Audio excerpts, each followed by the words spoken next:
Hello everyone, welcome to my YouTube channel. इस video में हम सॉलिड वेस्ट मैनेजमेंट के बारे में पढ़ेंगे। ये वीडियो में मैंने बहुत ही इजी वे में सब टॉपिक कवर किया है। स्टार्ट करते हैं। फर्स्टली, वेस्ट क्या होता है? कोई भी चीज़ जो अनवांटेड होती है या रिजेक्टेड होती है, जिसका कोई यूज़ नहीं होता, कोई यूज़लेस चीज़ जिसको हम डिस्कार्ड कर देते हैं, वो कहलाती है waste. Any material unused and rejected as worthless or unwanted and a useless or profile-less activity using or expanding or consuming thoughtlessly or carefully. जो वेस्ट जनरेटेड होता है कम्युनिटी के द्वारा, जो कि सॉलिड होता है और उसको हम डिस्कार्ड कर देते हैं यूजलेस या अनवांटेड के फॉर्म में, वो कहलाता है वेस्ट। जनरली हमारा जो वेस्ट जनरेट होता है हमारे कम्युनिटी के द्वारा, वो जनरली सॉलिड फॉर्म में होता है, राइट। इस वीडियो में हम सॉलिड वेस्ट मैनेजमेंट को देखेंगे। सॉलिड वेस्ट मैनेजमेंट क्या है? ये एक टाइप का टेक्निक है, एक टाइप का सिस्टम है जिसमें हम वेस्ट का कलेक्शन करते हैं, उसको ट्रांसपोर्ट करते हैं, फिर उसकी प्रोसेसिंग होती है, मींस रिसाइकलिंग होती है, लास्ट में फिर उसका डिस्पोजल होता है, ताकि हम जो पब्लिक हेल्थ और एनवायरनमेंट है उसको बचा सकें। बेसिकली जो हमारा सॉलिड वेस्ट होता है वो 3 क्लास में वाइडली क्लासिफाइड है। जो टाइप्स ऑफ सॉलिड वेस्ट होते हैं, जो मेजर कैटेगरी है सॉलिड वेस्ट जनरेशन की, वो कौन कौन सी है? फर्स्ट है म्युनिसिपल वेस्ट, सेकेंड है इंडस्ट्रियल वेस्ट, थर्ड है हजार्डियस वेस्ट। हम इन तीनों को वन बाय वन देख लेते हैं। फर्स्ट है म्युनिसिपल वेस्ट। जो solid waste different zones of city के द्वारा जनरेट होता है, जिनकी करेक्टरिस्टिक्स अलग अलग होती हैं, वो कहलाता है म्युनिसिपल वेस्ट। ये जो सॉलिड वेस्ट होता है जनरली रिफ्यूज़ होता है, जिसमें गार्बेज और रबिश भी होता है और ट्रैश भी होता है। इन तीनों वर्ड्स में डिफरेंस क्या होता है रिफ्यूज़, गार्बेज और रबिश में? जो नॉन हैजार्डियस सॉलिड वेस्ट होता है, जो कि हैजार्डियस नहीं होता, मतलब कि जो डेंजरस नहीं होता, वो कहलाता है हमारा रिफ्यूज़। और जो डिकम्पोजेबल सब्सटेंस होता है, जो डिकम्पोजेबल वेस्ट होता है, जिसको हम डिकम्पोज कर सकते हैं, जैसे कि वेजिटेबल के पीलिंग्स हो गए, वो कहलाता है गार्बेज। और रबिश क्या होता है? जो नॉन डिकम्पोजेबल मटेरियल होते हैं ड्राई फॉर्म में, जिसको हम डिकम्पोज नहीं कर सकते, जैसे कि ग्लास हो गया, रबर हो गया, टिन कैंस हो गए। और कंबस्टिबल मटेरियल जैसे कि पेपर, टेक्सटाइल, वो रबिश कहलाता है। ये जो कम्युनिटी का रिफ्यूज़ है उसको हम म्युनिसिपल सॉलिड वेस्ट बोलते हैं, राइट। नेक्स्ट है हमारा इंडस्ट्रियल वेस्ट। जो वेस्ट इंडस्ट्रीज के द्वारा जनरेट होता है उनकी एक्टिविटीज़ और मैन्युफैक्चरिंग प्रोसेस के टाइम, वो कहलाता है इंडस्ट्रियल वेस्ट। इंडस्ट्रियल वेस्ट में हर टाइप का वेस्ट हो सकता है, सॉलिड भी, लिक्विड भी, गैसियस भी, राइट। और जो इंडस्ट्रियल वेस्ट होता है वो हैजार्डियस भी हो सकता है, नॉन हैजार्डियस भी हो सकता है, डिपेंड करता है कि कौन से इंडस्ट्री से वो आ रहा है। जो हैजार्डियस वेस्ट होता है वो बहुत डिलीट्रियस इम्पैक्ट देता है हमारे एनवायरनमेंट को और इन लाइफ इन जनरल में, राइट। जो कॉमन इंडस्ट्रीज होती हैं जो जनरेट करती हैं solid waste along with other waste on a large scale, तो वो इंडस्ट्रीज क्या क्या होती हैं? पेपर एंड पल्प होती है, मेटलर्जिकल इंडस्ट्री होती है, पेस्टिसाइड इंडस्ट्रीज होती हैं, फर्टिलाइजर्स होती हैं, प्लास्टिक इंडस्ट्रीज होती हैं, रिफाइनरीज होती हैं। ये हमारी डिफरेंट इंडस्ट्रीज हैं जो कि इंडस्ट्रियल वेस्ट को जनरेट करती हैं। नेक्स्ट है हमारा हजार्डियस वेस्ट। हजार्डियस वेस्ट क्या होता है? ये एक ऐसा टाइप का वेस्ट होता है जिसकी क्वांटिटी, कंसंट्रेशन या करेक्टरिस्टिक्स के वजह से उसमें इस तरह के करेक्टरिस्टिक आ जाते हैं कि वो मॉर्टैलिटी, इलनेस और हजार्ड को कॉज करती है हमारे ह्यूमन हेल्थ में और एनवायरनमेंट में, अगर उसको हम प्रॉपर तरीके से स्टोर नहीं करेंगे और ट्रांसपोज और डिस्पोज ऑफ नहीं करेंगे।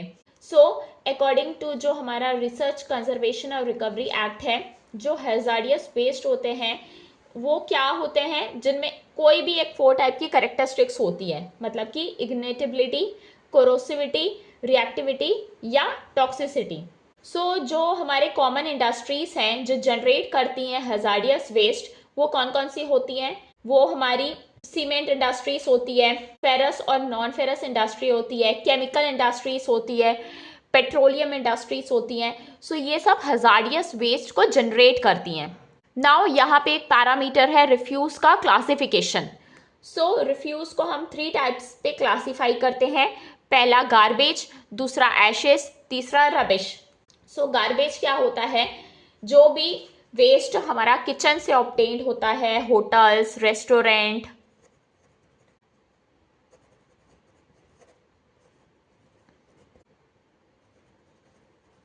वो कहलाता है गार्बेज। सो इसमें जनरली वेस्ट कौन कौन से होते हैं? फूड आर्टिकल्स के होते हैं, वेजिटेबल पीलिंग होती है, फ्रूट पीलिंग होती है। सो जनरली ये वेस्ट ऑर्गेनिक नेचर के होते हैं, तो इसीलिए डिकम्पोज जल्दी हो जाते हैं। सो इसमें क्या होता है? फॉल ऑर्डर्स आती है लिटिल अमाउंट में। सो इस रिफ्यूज में क्या होता है? एक्सक्रीटा नहीं होता।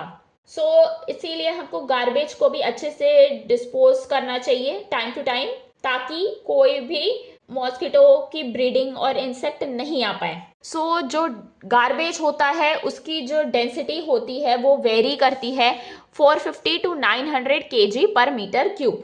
नेक्स्ट हमारा आता है एशेस।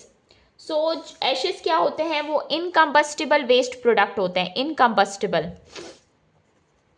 जो भी हमारे इनकम्बस्टिबल वेस्ट प्रोडक्ट होते हैं जो कि ऑब्टेन्ड होते हैं हमारे फर्नेस से या इंडस्ट्रीज से, वो कहलाते हैं एशेस। सो एशेस की डेंसिटी वेरी करती है 700 to 850 kg पर मीटर क्यूब।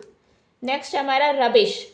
रबिश वो होते हैं जो कि एशेस में नहीं आते और इसमें नॉन प्यूट्रिसेबल वेस्ट होते हैं, लेकिन एशेस नहीं होते। सो हर जो हमारे कंबस्टिबल वेस्ट हो गए वो हमारे रबिश में आ जाएंगे,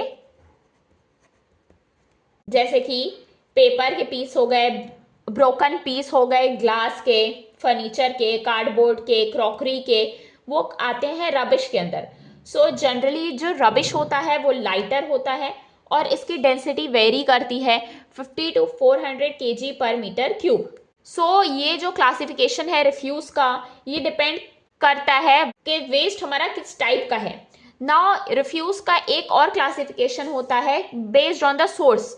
सोर्स से मीन्स कौन से सोर्स से वो वेस्ट आ रहा है, उस अकॉर्डिंग हम उसको क्लासीफाई करते हैं। जैसे कि हाउस में से आ रहा है तो हाउस रिफ्यूज़ हो गया, स्ट्रीट से का है तो स्ट्रीट रिफ्यूज़ हो गया, लास्ट होता है हमारा ट्रेड रिफ्यूज़।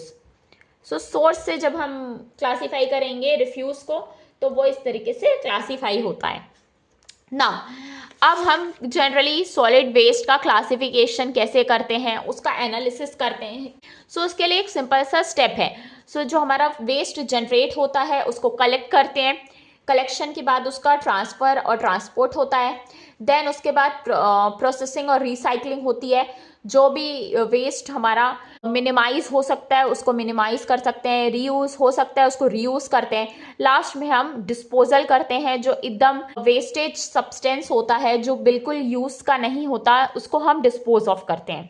सो सॉलिड वेस्ट में एक छोटा सा कंसेप्ट यूज़ होता है, सॉलिड वेस्ट मैनेजमेंट कंसेप्ट, जिसमें हम जनरली 3 टेक्निक यूज़ करते हैं जो कि होती है 3R टेक्निक।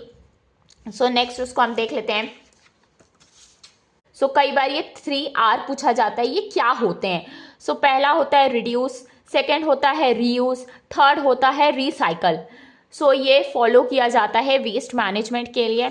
सो रिड्यूस में हम क्या करते हैं, जनरली जो भी वेस्ट हमारा जनरेट होता है हम ये कोशिश करते हैं हम उसको कितना ज़्यादा रिड्यूस कर सकें। सो हम कोशिश ये करते हैं कि वो रिड्यूस हो जाए। सो जो हमारी वेजिटेबल पीलिंग्स है उसको हम एनिमल्स को दे के रिड्यूस कर सकते हैं वेस्ट को। नेक्स्ट है रीयूज़। अगर हमने देखा कोई प्लास्टिक का कंटेनर रीयूज़ किया जा सकता है तो उसको हम वॉश ऑफ करके रीयूज़ करने की कोशिश करते हैं। नेक्स्ट है रिसाइकल। फिर हम देखेंगे कि अगर कोई प्रोडक्ट को फिर से रिसाइकल कर सकते हैं तो उसको हम रिसाइकल के लिए भेज देते हैं। सो जनरली ये 3R यूज़ होते हैं फॉर वेस्ट मैनेजमेंट के लिए, रिड्यूस, रीयूज़ और रिसाइकल। नेक्स्ट जो हमारा सॉलिड वेस्ट है उसका हम एनालिसिस कैसे करते हैं? सो एनालिसिस हम 2 तरीके से कर सकते हैं। पहला है फिजिकल एनालिसिस, सेकंड है केमिकल एनालिसिस। सो उसकी जो फिजिकल कैरेक्टरिस्टिक्स को हम देखेंगे तो वो फिजिकल एनालिसिस कहलाता है। नेक्स्ट अगर जब हम उसकी केमिकल एनालिसिस करेंगे तो वो कहलाता है केमिकल एनालिसिस। तो फिजिकल एनालिसिस में क्या क्या आता है? सबसे पहले हम आइडेंटिफाई करेंगे individual component of municipal solid waste. जो भी सॉलिड वेस्ट है उसके हर एक इंडिविजुअल कंपोनेंट का आइडेंटिफिकेशन करेंगे। फिर उसका पार्टिकल साइज डिस्ट्रीब्यूशन देखेंगे कि पार्टिकल्स किस तरीके के हैं, उनकी स्पेसिफिक ग्रेविटी क्या है, मॉइस्चर कंटेंट क्या है। सो उस अकॉर्डिंग हम सॉलिड वेस्ट का क्लासीफाई कर देंगे। नेक्स्ट केमिकल एनालिसिस में देखेंगे हम एनर्जी कंटेंट कितना है इसमें, ऐश कंटेंट कितना है, ऑर्गेनिक कंटेंट कितना है। सो उस अकॉर्डिंग हम क्लासीफाई कर सकते हैं। लास्ट हम क्या करते हैं, सॉलिड वेस्ट का डिस्पोजल। सो डिस्पोजल के कई मेथड्स हैं। सो ये एक बहुत इंपॉर्टेंट टॉपिक भी है। सो डिस्पोजल की कौन कौन सी टेक्निक यूज़ होती है और इन सब में डिफरेंस क्या होता है और ये सब कब कब यूज़ किए जाते हैं, राइट। सो फर्स्ट है हमारा ओपन डंपिंग, सेकेंड है सेंट्री लैंडफिल, थर्ड है कंपोस्टिंग, फोर्थ है श्रेडिंग जिसको पल्वराइजेशन भी बोलते हैं, फिफ्थ है इंसिनरेशन, सिक्स्थ है हमारा पायरोलिसिस। सो ये डिफरेंट मेथड्स हैं डिस्पोजल ऑफ सॉलिड वेस्ट के। सो इसको हम वन बाय वन देखेंगे। सो फर्स्ट है हमारा ओपन डंपिंग। सो ये ओल्डेस्ट मेथड है सॉलिड वेस्ट का डिस्पोज करने का। ये बहुत सिंपल मेथड है और जनरली कॉमनली अडॉप्ट किया जाता है हमारी कंट्री के द्वारा। सो इसमें क्या होता है, जो सॉलिड वेस्ट कलेक्ट होता है डिफरेंट सिटी जोन से, उसको हम डंप करते हैं लो लाइंग एरियाज में जो कि लोकेट होते हैं सिटी से दूर। सो जनरली ये इको फ्रेंडली मेथड नहीं है। सो इससे क्या होता है, कंटामिनेशन होता है एनवायरनमेंट का। सो ये जो मेथड है ये वो जनरली अनएक्सेप्टेबल होता है। क्यों?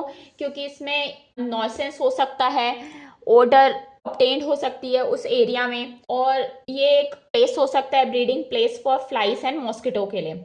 लेकिन ये जो मेथड है वो जनरली अभी भी यूज़ किया जाता है सेमी अर्बन और रूरल एरियाज में। नाउ नेक्स्ट है हमारा सैनिटरी लैंड फिलिंग मेथड। सो सैनिटरी लैंड फिलिंग में हम क्या करते हैं, सो ये एक सिंपल सा प्रोसेस है। सो इसमें हम सबसे पहले साइट सिलेक्ट करते हैं, फिर लैंड फिलिंग और मेथड्स और ऑपरेशन किए जाते हैं। फिर इसमें क्या होता है, जो ऑकरेंस होता है गैसेस और लीचेट का ऑकरेंस होता है लैंडफिल में। फिर उसके बाद हम मूवमेंट और कंट्रोल करते हैं उन जो लैंडफिल गैसेस और लीचेट ऑब्टेन्ड होती है।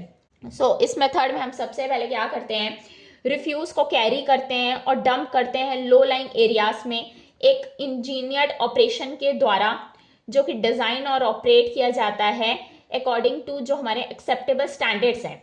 सो इसमें हम क्या करते हैं, अपर एरियाज जो होता है अर्थ सरफेस का उसमें डिस्पोज करते हैं सॉलिड वेस्ट को।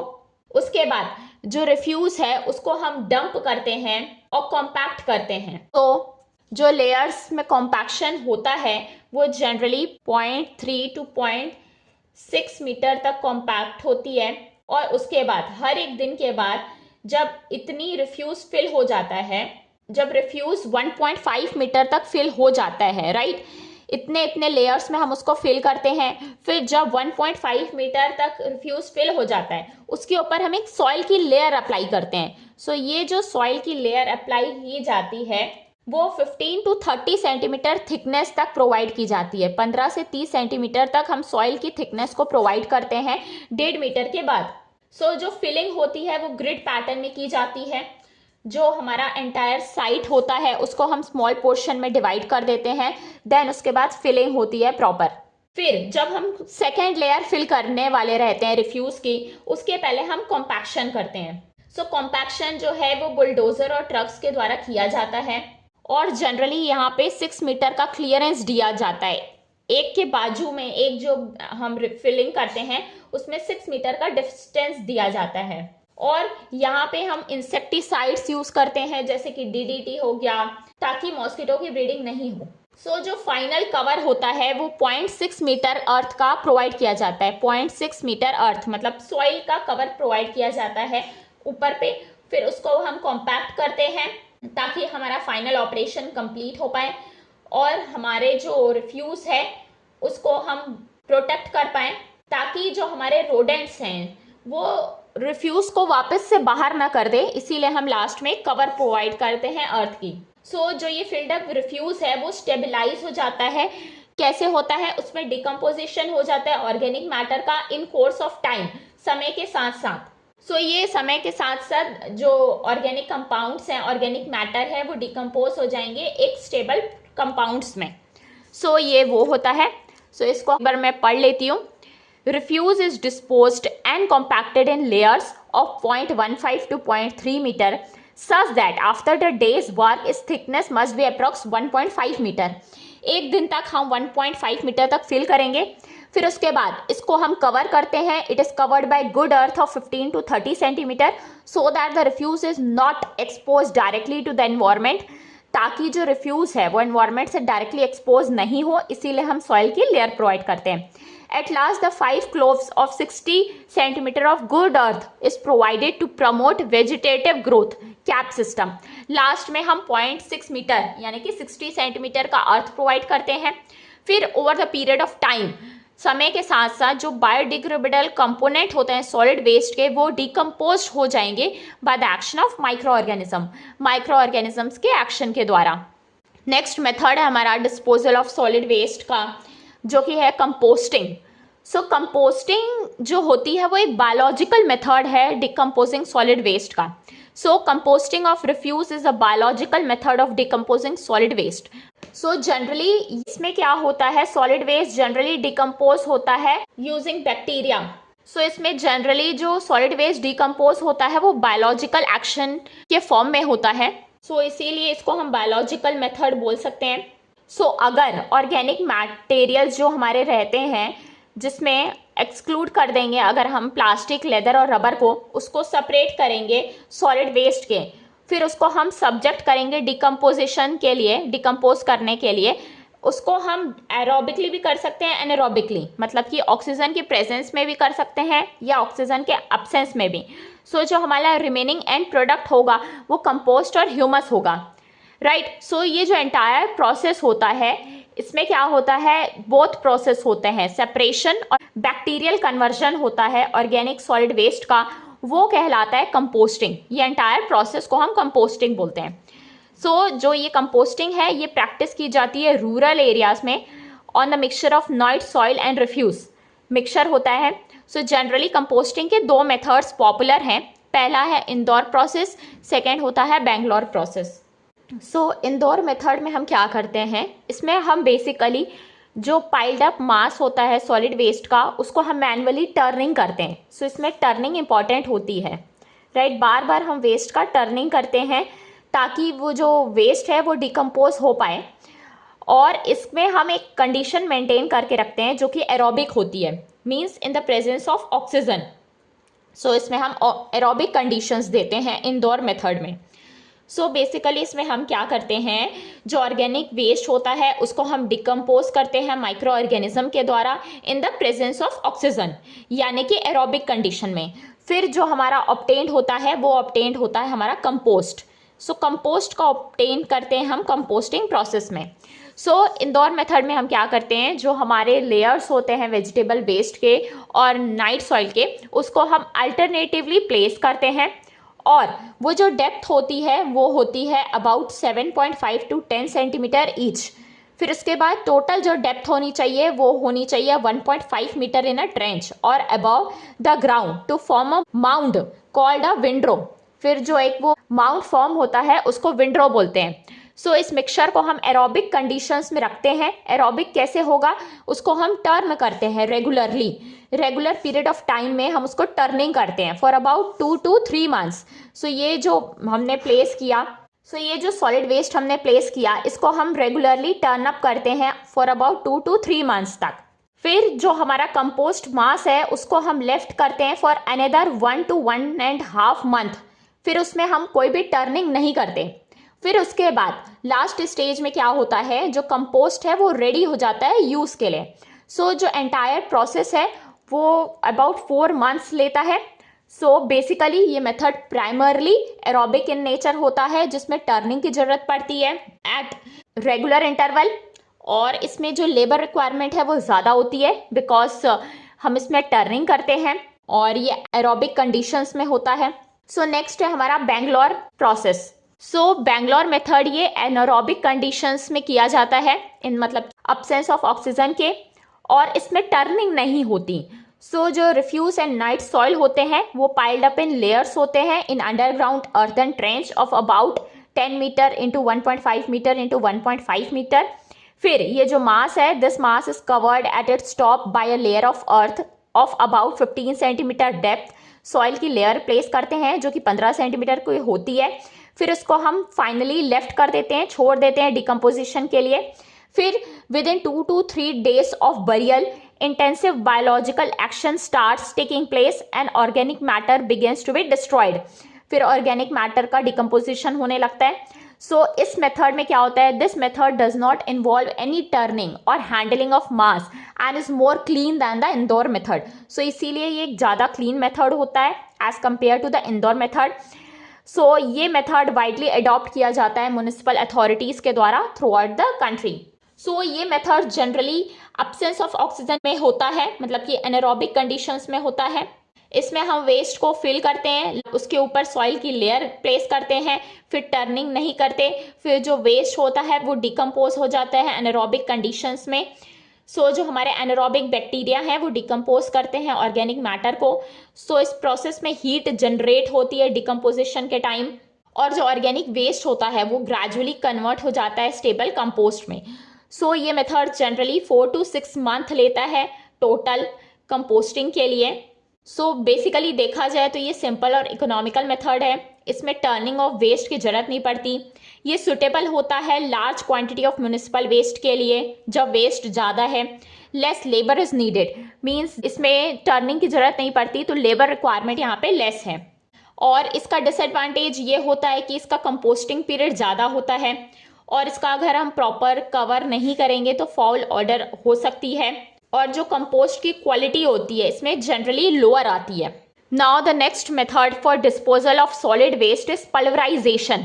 सो ये मेथड में हम क्या करते हैं, जो रिफ्यूज़ होता है उसको पल्वराइज करते हैं, मतलब कि मशीन में क्रश ग्राइंड करते हैं ताकि वो स्मॉलर पीसेस में ऑब्टेन हो जाए। जैसे कि हमारा जो कंस्ट्रक्शन साइट पे जो रिफ्यूज़ आता है उसको हम डिस्पोज ऑफ नहीं कर सकते, इसीलिए उसको हम पल्वराइज करते हैं। मीन्स उसको ग्रेडिंग मशीन्स में उसको हम साइज़ को रिड्यूस करते हैं। फिर उसके बाद कुछ वो अगर वो यूज़ हो सकता है तो हम देखेंगे कुछ यूज़ किया जाए, अदरवाइज उसको डिस्पोज ऑफ करते हैं। सो in this method of refuse disposal, refuse is pulverized in grinding machines so as to reduce its volume, उसकी वॉल्यूम का रिडक्शन हो जाता है, and to change its physical character change हो जाएगा। so जो pulverized refuse है become practically odorless and unattractive to the insects। so जब वो pulverized हो जाता है तो जनरली क्या हो जाता है, उसमें odor नहीं आने लगती और इंसेक्ट्स उस पर ब्रीड नहीं करते, और जो हमारा जो स्मॉलर साइज के मटेरियल होते हैं वो ईजियर टू हैंडल होते हैं, इसीलिए इसमें हम रिड्यूस कर देते हैं। सो इसका एडवांटेज ये है कि जो वेस्ट है उसका वॉल्यूम का रिडक्शन हो जाता है और उसको हम प्रॉपरली ट्रांसपोर्ट कर सकते हैं इफिशिएंटली। और इसका डिसएडवांटेज ये होता है कि इसमें हमको पावर की ज़रूरत पड़ती है, मीन्स इलेक्ट्रिसिटी की, और इसमें डस्ट और नॉइस का जनरेशन होता है।